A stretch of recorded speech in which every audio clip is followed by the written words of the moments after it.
राजा विक्रम का घोड़ा जंगल में तूफान की तरह भाग रहा था।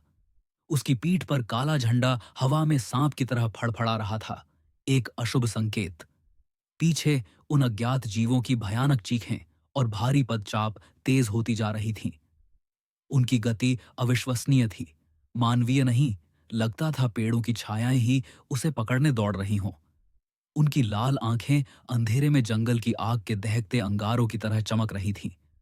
चल, चल! विक्रम चिल्लाया, घोड़े की गर्दन पर झुककर। एक शाखा उसके चेहरे से सटकर गुजरी, खरोंच छोड़ गई। उसने पलटकर देखा, वे जीव अब केवल कुछ ही गज पीछे थे। उनके टेढ़े मेढ़े शरीर, लंबे हाथ और नुकीले नाखून स्पष्ट दिख रहे थे। उनके मुंहों से निकलने वाली बदबू सड़े मांस और जमीन की गीली मिट्टी जैसी विक्रम तक पहुंच रही थी। तभी एक विचित्र कर्कश सीटी की आवाज हवा में गूंजी। पीछा कर रहे जीव अचानक रुके। उन्होंने एक दूसरे की ओर देखा, फिर जैसे कोई आदेश मिला हो, वे जंगल की गहराई में छितरा गए। पलक झपकते ही अंधेरे में विलीन हो गए। सिर्फ उस रहस्यमयी स्त्री की ठंडी बेजान हंसी हवा में लहरा गई, जो सीधे विक्रम के कानों में घुस गई, मानो वह उसके पास खड़ी हो। विक्रम ने रुकने की हिम्मत नहीं की। वह जंगल के किनारे की ओर भागता रहा। उसकी आंखें अंधेरे में उस रास्ते को तलाश रही थीं, जो महल की ओर जाता था। उसका दिल अब भी तेजी से धड़क रहा था और उसके मन में बस एक ही विचार कौंध रहा था, क्या मेरी मदद आएगी? क्या उन्होंने झंडा देख लिया?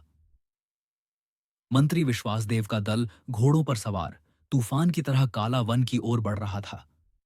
मंत्री का चेहरा तनाव से कठोर था। जंगल के किनारे पहुंचते ही उन्होंने देखा, घने पेड़ों के बीच से एक घोड़ा सरपट भागा आ रहा था।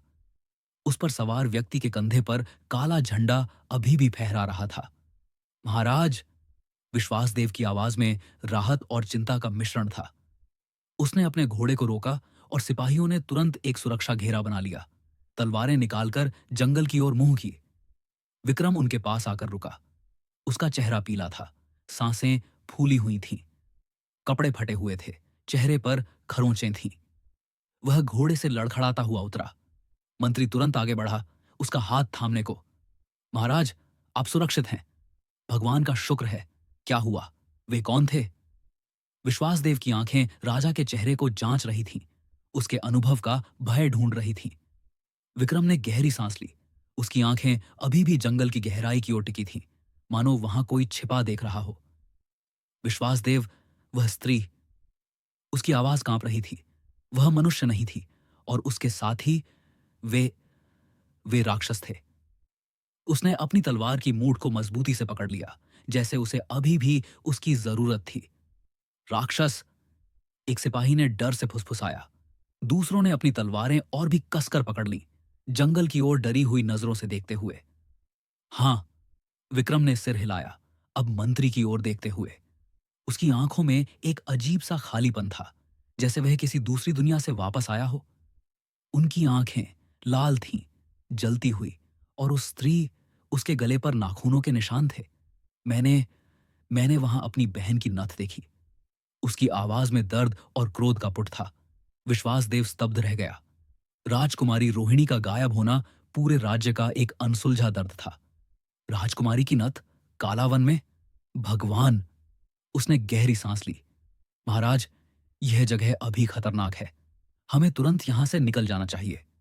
हम आपको सुरक्षित महल पहुंचाएंगे, फिर इस मामले की तहकीकात की जाएगी।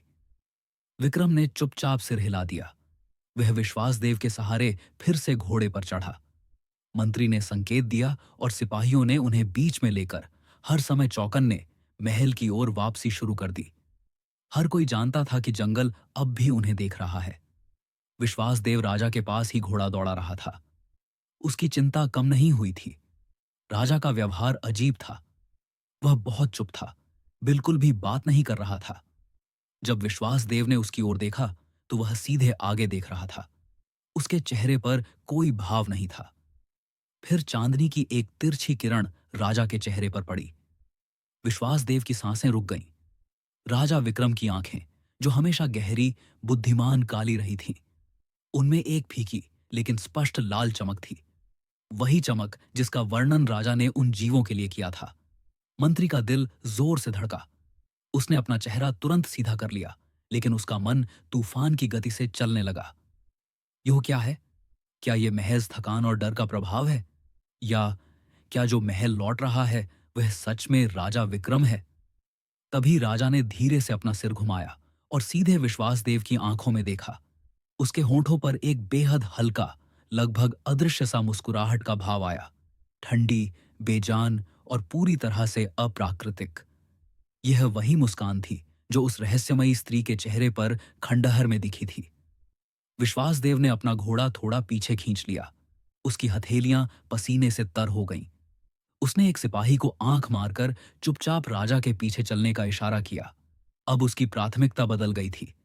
महल तक पहुंचना जरूरी था, लेकिन राजा को सुरक्षित रखने से भी ज्यादा जरूरी था उसे यह पता लगाना कि जिसे वे राजा समझकर महल ले जा रहे हैं वह वाकई राजा है या उस अंधेरे से भेजा गया कोई और भयानक अतिथि। काला झंडा फहराने वाला कौन था? और असली राजा विक्रम का क्या हुआ? जंगल की गहराई से आई उस स्त्री की कर्कश हंसी अब विश्वासदेव के कानों में गूंज रही थी।